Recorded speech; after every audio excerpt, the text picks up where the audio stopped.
Hello, I'm Jim Cuno, President of the J. Paul Getty Trust. Welcome to Art and Ideas, a podcast in which I speak to artists, conservators, authors, and scholars about their work. She was not afraid. She wasn't daunted. I think that's one of the key differentiators about her and her career.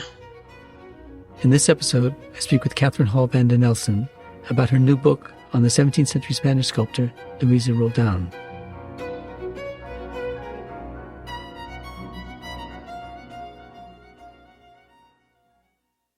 Luisa Roldán was born in Seville in 1652 and died in Madrid in 1706. She was the daughter of the sculptor Pedro Roldán, in whose workshop she worked alongside her siblings, and where she met and married her artist husband at age 19. Roldán went on to create her own workshop with her husband, specializing in polychrome wooden sculptures. And in 1688, the two artists moved to Madrid, where Luisa ultimately rose to the position of sculptor to the royal chamber, working for King Carlos II. There she also began working on terracotta sculpture. The new book, Luisa Roldán, is the first in a new series called Illuminating Women Artists, published in North America by Getty Publications. I recently spoke with the book's author, Catherine Hall van den Elsen. So thank you, Kathy, for joining me on this podcast. Describe the early life of Luisa Roldán and how she was trained as an artist.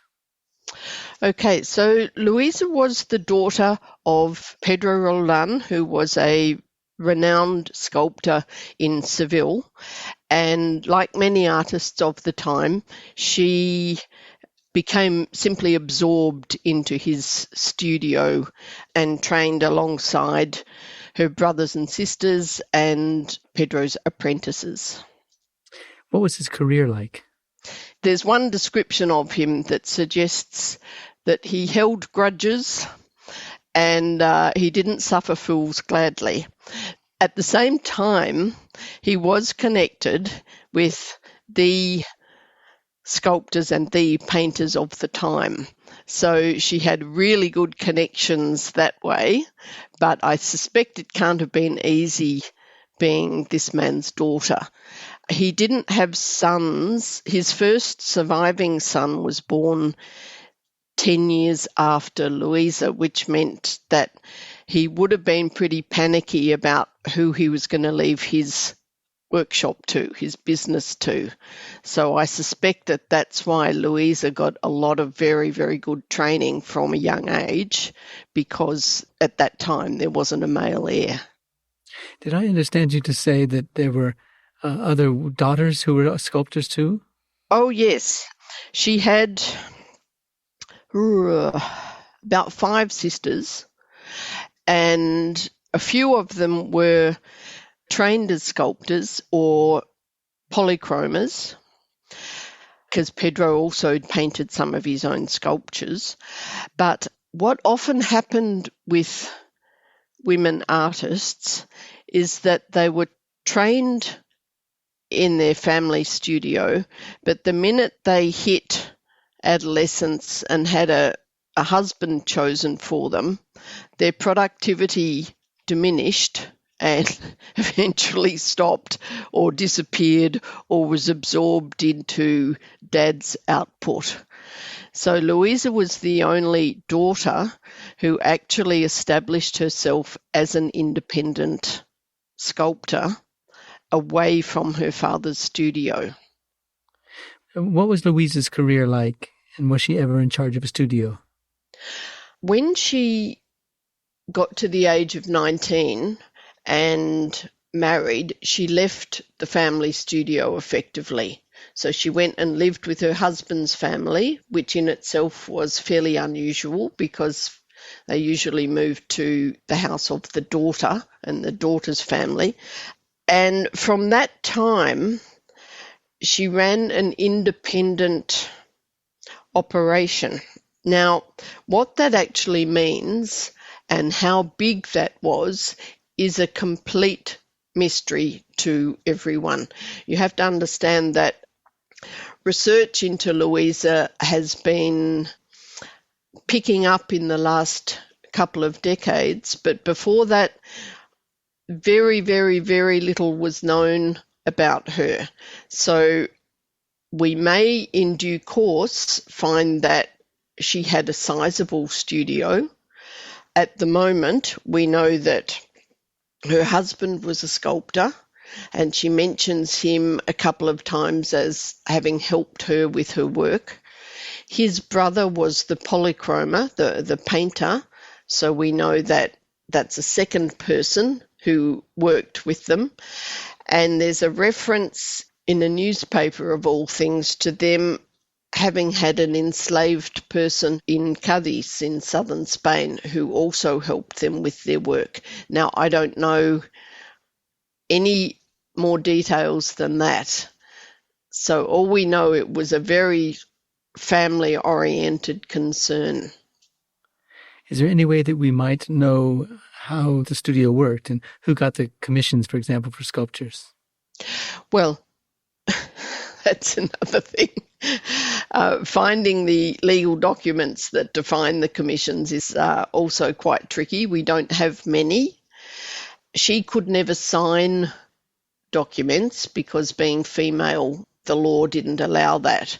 So we have to go through documents that her husband signed, and occasionally Doña Luisa is mentioned in the document, but sometimes it's not mentioned at all.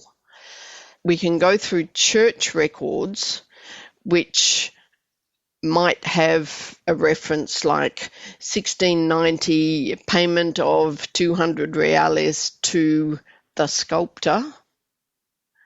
And we know that at that time, the only sculpture that was being done by Luisa and Luis Antonio. But it really is a massive jigsaw. And we actually need about 10 more PhDs to be written that can explore those things. How do we know so much about her life anyway? Archival documents are very, very hard to find. When I started looking into Luisa's life, there was a fabulous document that had been discovered relating to her marriage, in which she claimed the right to marry a man of her choosing, which was pretty exciting in those days, pretty unusual. But other than that, many years in church archives that have got baptisms and burial records and annual census documents.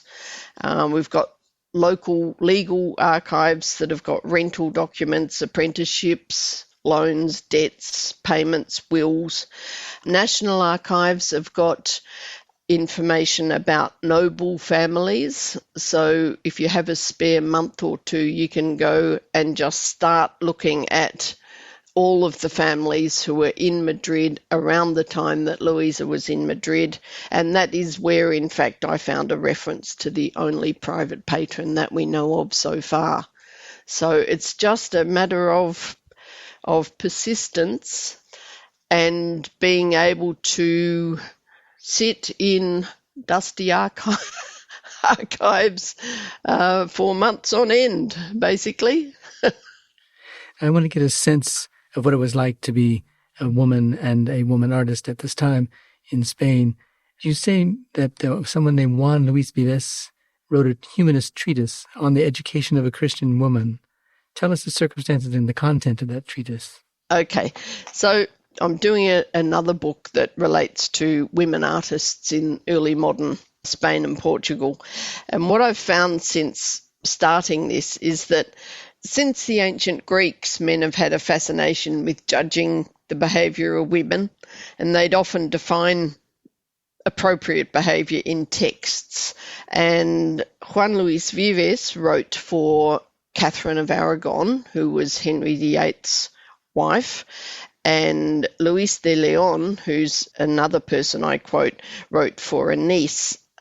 And they wrote kind of behavioural manuals about how to bring up young girls and how to manage adolescents, and then how to manage wives. Now, very often the view, and it was certainly the view of these two men, that girls and women should be submissive. They should be protected from the malign influences of the world. And some writers even advocated enclosure. So just don't let them out. Don't let them look out the window. Don't let them leave the house. They were also interested in literacy, just how much literacy is enough for girls. Now, they probably needed a little bit of literacy so that they could read their prayer books, but they couldn't have so much that they could read letters that wicked men might write to them. And they certainly shouldn't learn to write, because then they'd be able to reply to the wicked men. So it's quite bizarre. But at the same time, you've got noble women who were saying, hang on, no, this is just ridiculous. You shouldn't be taking our rights away from us. We should be able to express our views. We should be able to read. We should be able to write. So there's two choruses going at the same time. One is the men saying that women should be best staying at home, and then the other chorus is much quieter, but it is still there, saying, no, we have our rights too. So she would have grown up aware of the requirement for demure, modest, shy women who don't have a view. But she would also have been aware, because she was probably the most talented person in Pedro's studio, that she could have an artistic voice, and later she had her own voice, which she expressed by heading off, leaving Dad and the family, and starting a new life with her husband. Now, you describe her as marrying a man of her choosing, moving cities, writing letters to 2 Spanish kings and a pope, winning commissions, and giving powers of attorney to her legal representatives. How rare were these kinds of events in the life of a woman in Spain in the 17th century, and why did she write to kings and a pope? She's the only woman that I know who did this. So we have some well-known women who were under the protection of, say, the king, for example.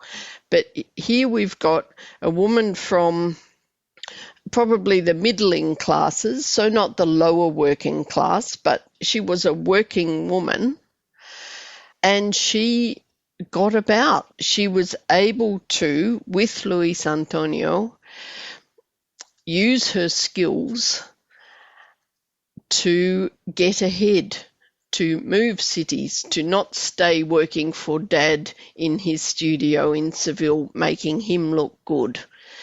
So her letters to the king were fairly confidently written, as you know by having read the end of the book. It didn't end particularly well from a financial perspective, but she wrote confidently to the king saying, hey, I haven't been paid for a couple of years. I need money. Can you please ensure that I get some money? And that was always forthcoming as a response to her letters. When they wanted to extend their influence to Rome, Luis Antonio and Luisa wrote to the Pope through his representatives, but quite confidently saying, hey, look, Louise is a fantastic artist, fantastic sculptor. We'd love you to have one of her sculptures. So she was not afraid. She wasn't daunted. I think that's one of the key differentiators about her and her career. What was the market like for sculpture like hers in 17th century Spain, and how did the whole commission program work, and how did it compare to that of painting? Was sculpture the equal of painting, or was painting the greater of the two? Oh, well, painting was always seen as the preferred art form. At this time, wooden sculpture was big, it was heavy, it was hard to move, it was almost always of a religious nature, which meant it was almost always designed for churches, for altarpieces and niches and chapels in churches. Often when a church was being built, or when a church was being renovated, or when a church or a brotherhood came into some money and they might want to upgrade their altarpiece or their sculpture. So it wasn't anything like the market for painting, in that you could acquire a lot of paintings and store them quite easily and move them relatively easily compared to these big chunky wooden religious icons, if you like. Give us a sense of the materials with which these sculptural icons were made, and how were they made? It depended very much on the purpose.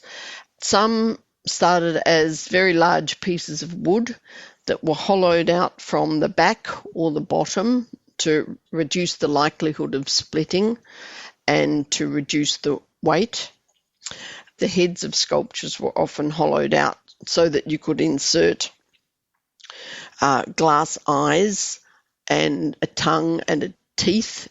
Yes, it sounds a bit yucky, but that's how it was done.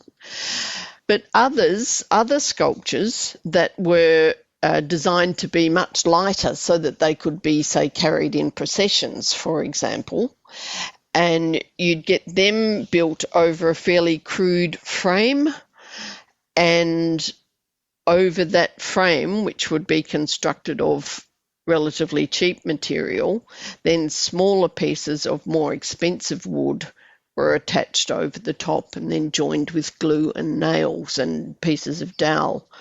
So cedar, for example, was very expensive. That would often be specified in a contract. So the head should be of cedar, but the feet can be of pine, for example. Some sculptures were actually designed to be dressed in fabric robes. So in those cases, you've just got a head, hands and feet that are attached to a wooden frame, and then the brotherhood or the church will pay for very expensive brocade or velvet robes to be made and regularly changed, depending on the particular festival that might be happening. So there's a variety of ways of making a wooden sculpture, and I believe the San Ginés in the Getty is pieces of wood that have been attached to a frame that suggests that it might have once been used in processions. We'll come back to that because that's a fascinating aspect of this book that you've written. But did she ever receive commissions for secular sculpture? No. Was sculpture ever really at the time secular, or was it always Nope. only for church? Nope. Sometimes the royal palace would get gifts from Italian diplomats, and they would be marble, massive marble sculptures on secular topics, or say portraits of a king or a pope in marble. But that was a very small market, and most people associated sculpture with wooden polychromed works.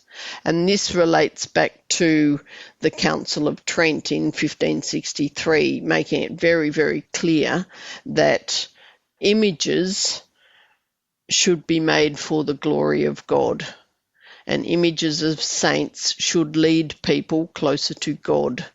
They're not about aggrandizing secular figures. And because Seville was enormously faithful to the Catholic Church, that was their tendency. That's what they did. Now, you mentioned earlier that she and her husband and family moved to Madrid sometime, I think, after about 1688. What took them there, and how large was their family when they moved?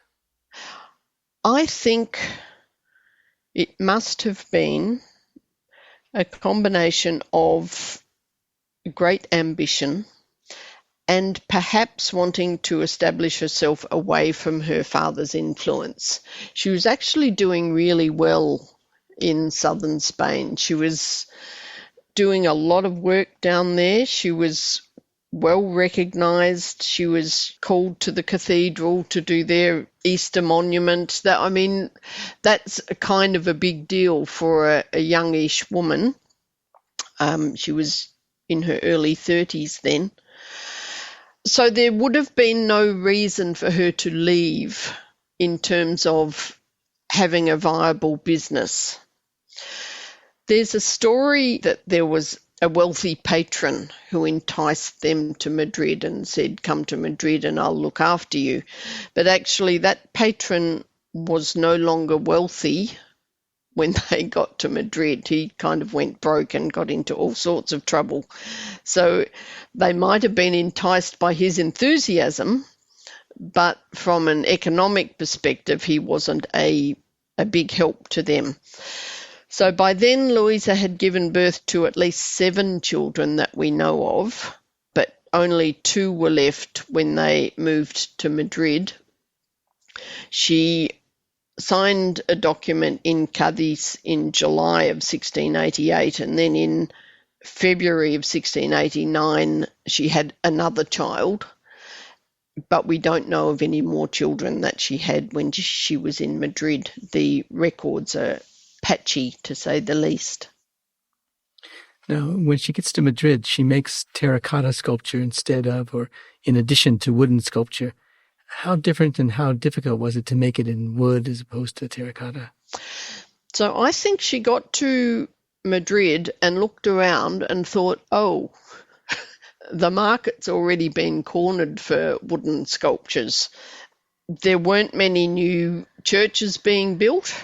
So there wasn't a lot of scope. There wasn't a lot of call for new wooden works. And I think that she saw that the growing noble class had an interest in decorating their sitting rooms and their oratories. And so she, I think for that reason, started doing finished work in terracotta that she referred to as alhajas, which is a Spanish word for jewels.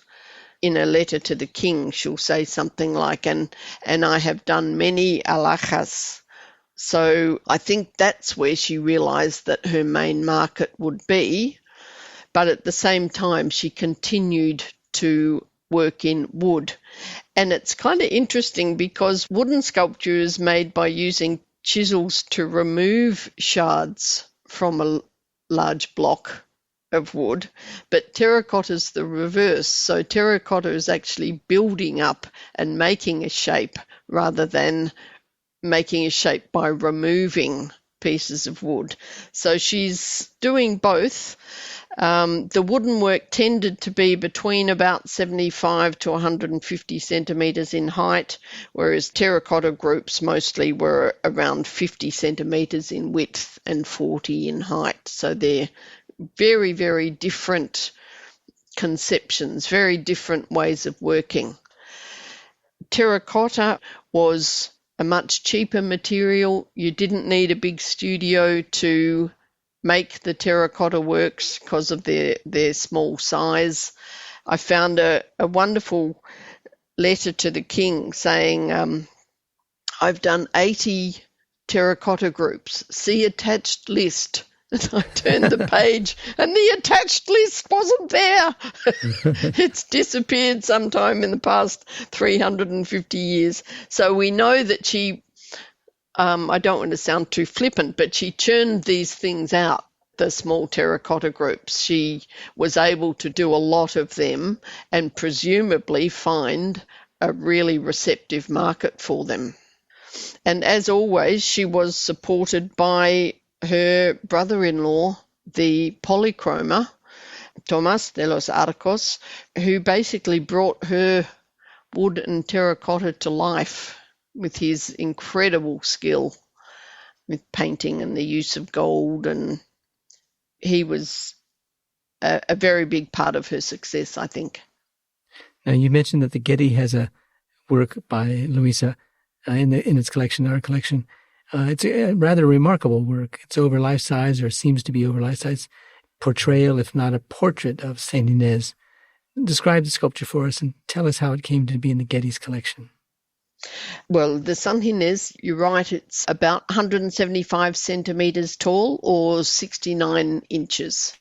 What's striking about it is it appears as though it's a portrait. It's very, very individual image of a mature man standing, 1 foot extended, one hand outstretched in a gesture, and the other hand was once holding a staff. So he's obviously preaching, and his extended leg creates a sense of movement in his robes, and the extended hand as well creates a sense. It's a real gesture, a preacher's gesture, if you like. So the mouth is open as though speaking, very, very clear that this man is a communicator. He wants to communicate. And that's something that you see in a lot of Luisa's work. They're not just plain images of individuals standing there with an attribute in their hand. So you can say, oh, that must be, St. Paul or whoever. They really do want to communicate with the viewer. And what's particularly striking about this image is the use of decorative gold on the saint's tunic, which really emphasizes his height. And I often think of the churches as they would have been then, with candlelight bouncing off those golden images of a kind of a brocaded robe, and how impressive that must have been in terms of communication with the audience. Now, the other interesting thing about this is it's one of a couple of images by Luisa of older men with long beards, and she does aging flesh very, very beautifully by having a slightly concave form in his cheeks and furrows on his forehead. She's left one similar work in Cadiz and 2 in Seville that have this venerable approach to age and wisdom, and that is very much reinforced by the painting of the work. So the colour of the skin is not a ruddy pink, it's a very, very pallid colour. And certainly the veined hands and feet on this San Ginés are incredibly well done and also very impressively painted as well. So the two worked in harmony very carefully. Does this represent a change in her work? I'm thinking also of other examples like St. Michael smiting the devil or the Ecce Homo, these things which are so compellingly realistic, dramatically realistic. Yeah, I think she was particularly astute at conveying a message through the disposition of her figures. So the St. Michael was done when she arrived in Madrid. She needed to come in with a bang. She needed to make a splash. And at the time, Spain was pretty concerned about the threat of Protestantism to the Catholic Church. Essays were written about how important St. Michael was as a defender of the faith and as a defender of Spain. And this being the first large work that she presented to the king after her arrival, I think she thought, yes, I'm going to go in all guns blazing. This is a powerful, powerful image. And people often look at the St. Michael, but if you look at the devil that St. Michael is standing on, oh my goodness, it's a tour de force. It's an amazing sculpture. And when you get close to it, if you're lucky enough to get close to it, the image of the devil is almost as strong as the image of St. Michael. Then the flagellated Christ images speak to the Council of Trent idea of images bringing people closer to God. And that was something that she would have learnt primarily in Seville, where she had amazing models to work from. So Martínez Montañez, for example, who was self-proclaimed god of wood.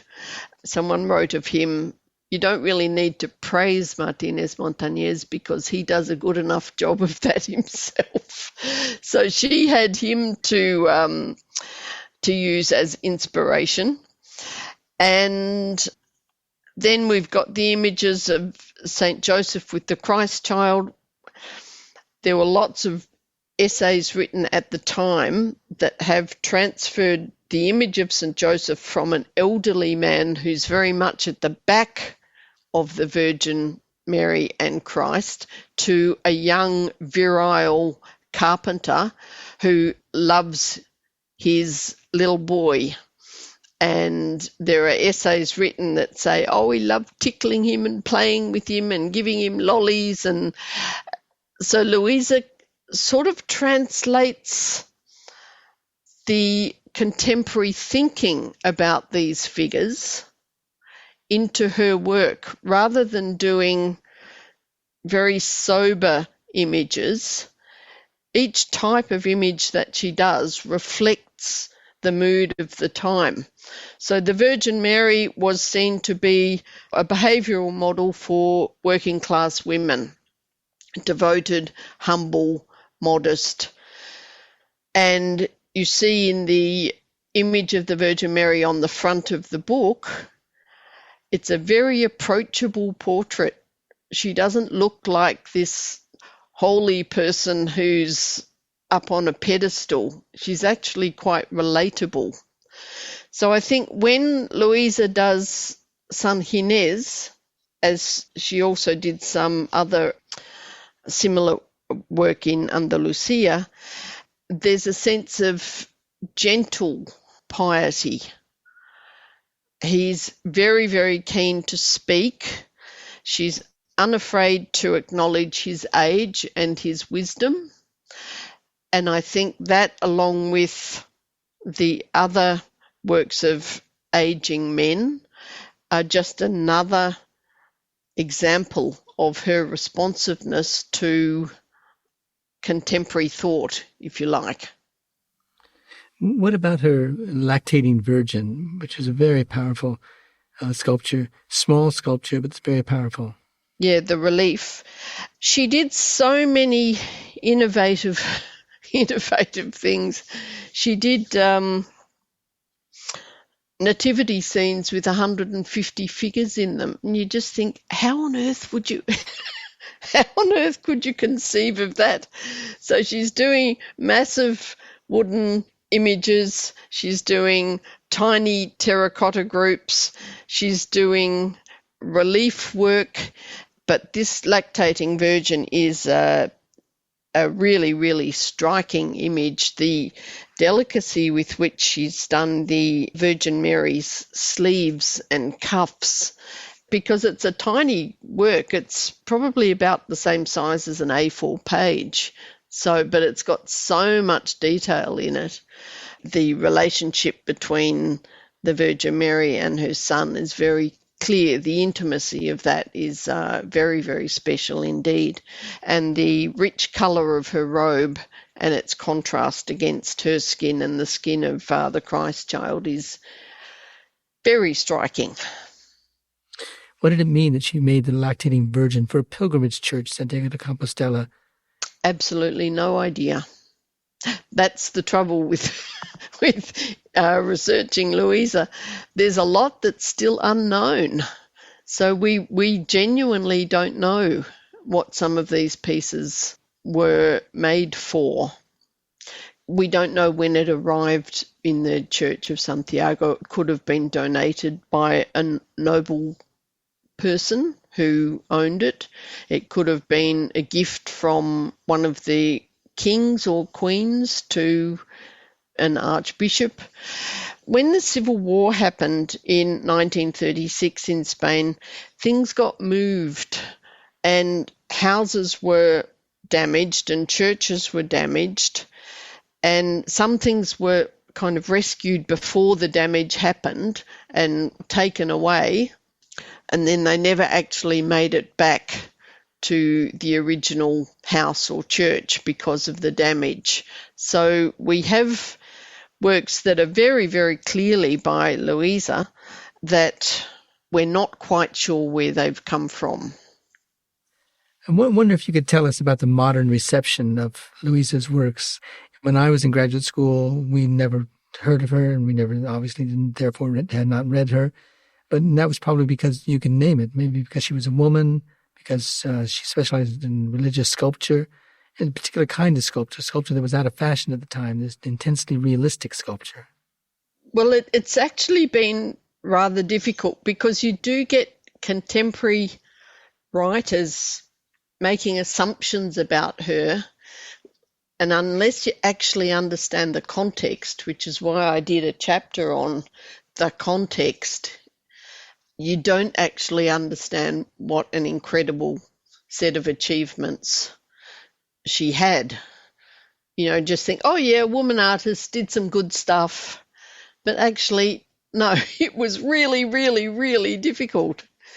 And she really did challenge her dad, and he was very unimpressed. And to do that at that time was an amazing thing, amazingly strong, determined, feisty thing. I think now people are actually starting to take her work seriously.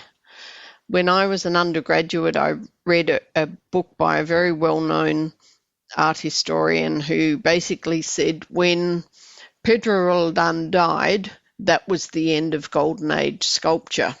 So basically, you don't need to go further afield than Pedro Roldán because that's where it ended. Whereas now I think because there are more resources available to scholars, it's becoming easier for people to appreciate the talent that she had. So my point in answering that way is that when I started 100 years ago, to even get a book or an article, I'd have to submit an interlibrary loan from Australia, and it might take me 3 or 4 months to actually receive the hard copy of the article back, and sometimes it would be the wrong pages, so I'd have to send again and get it back again. Now a young scholar, and people email me, young postgrads email me from the US and the UK, say, hey, I'm having trouble finding this, can you help me with this? And I email them straight back, and within 2 hours they have the answer that it took me 4 months to get a number of decades ago.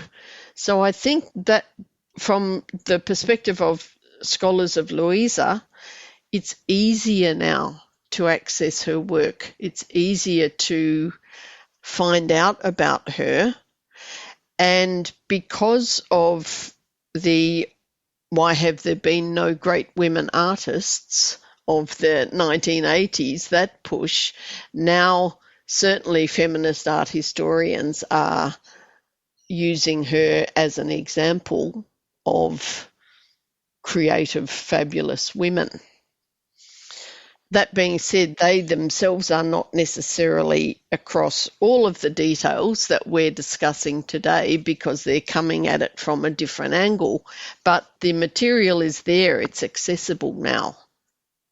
It is interesting that almost contemporary was Artemisia Gentileschi, and that the two very different painters, very different personalities, but emerging at about the same time or relatively close in time. Very different contexts. See, Italy, Spain, very, very, very different. And people assume that Luisa lived a kind of life that was a little bit like Artemisia's. Well, no, Spain was intensely religious. Everything was about religion. They weren't surrounded by the classical world like the Romans and the Florentines were.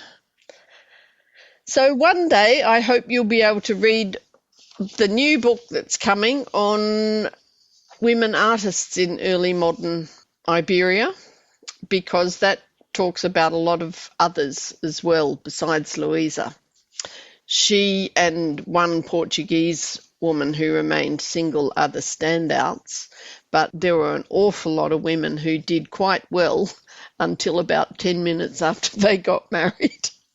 And then, boop, it just stopped. So for her to survive as she did shows amazing tenacity. And an amazing husband as well. Now, you end your book by reflecting on the life and career of Luisa as seen through the lenses of history. Tell us about her career at the end of her life. Well, things were looking up. Things were pretty good. After Charles II died, the new king arrived, Philip V, who was French, and he could very easily have decided, no, I don't like polychromed wood, or I don't like her terracotta work, but she retained her title and the salary. She found a new patron, the Duque del Infantado, and was doing quite a bit of work for him and was getting paid regularly by him. Her son was in Rome studying drawing under Carlo Maratta. So you'd think, okay, she's moving into her mature years and things are going to be great. But then, like the ending of a very sad movie, she dictated her will on January the 5th, 1706. And when she dictated it, it was actually a declaration of poverty.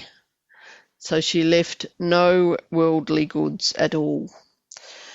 And then 5 days later, she died on January the 10th, which was the same day that she was honoured with the title of Academica de Merito in the Academy of St. Luke in Rome.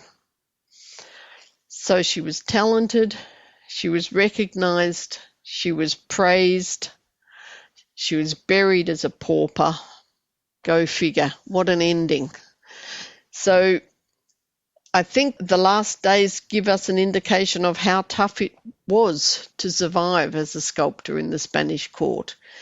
Now, she might not have had worldly goods because her husband was screamingly wealthy. So I spent a lot of time looking for his will to see, how many millions he would leave. But unfortunately, he was incredibly poor as well. He died incredibly poor. There was one terracotta work in his will. He leaves a decorated drinking glass to his brother. He leaves his clothes to another brother. He leaves his love to his children. So she had a really successful career if you judge success by creative output. But if you judge success by economic criteria, you would say that something went wrong. But then that was life in those days.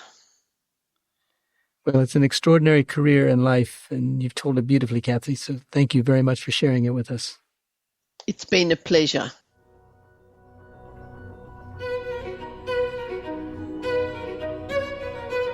This episode was produced by Zoe Goldman, with audio production by Gideon Brower and mixing by Mike Dodge-Weisskopf. Our theme music comes from the Dharma at Big Sur, composed by John Adams for the opening of the Walt Disney Concert Hall in Los Angeles in 2003. It is licensed with permission from Hendon Music. Look for new episodes of Arts and Ideas every other Wednesday. Subscribe on Apple Podcasts, Spotify, and other podcast platforms. For photos, transcripts, and more resources, visit getty.edu/podcasts, or if you have a question or an idea for an upcoming episode, write to us at podcasts@getty.edu. Thanks for listening.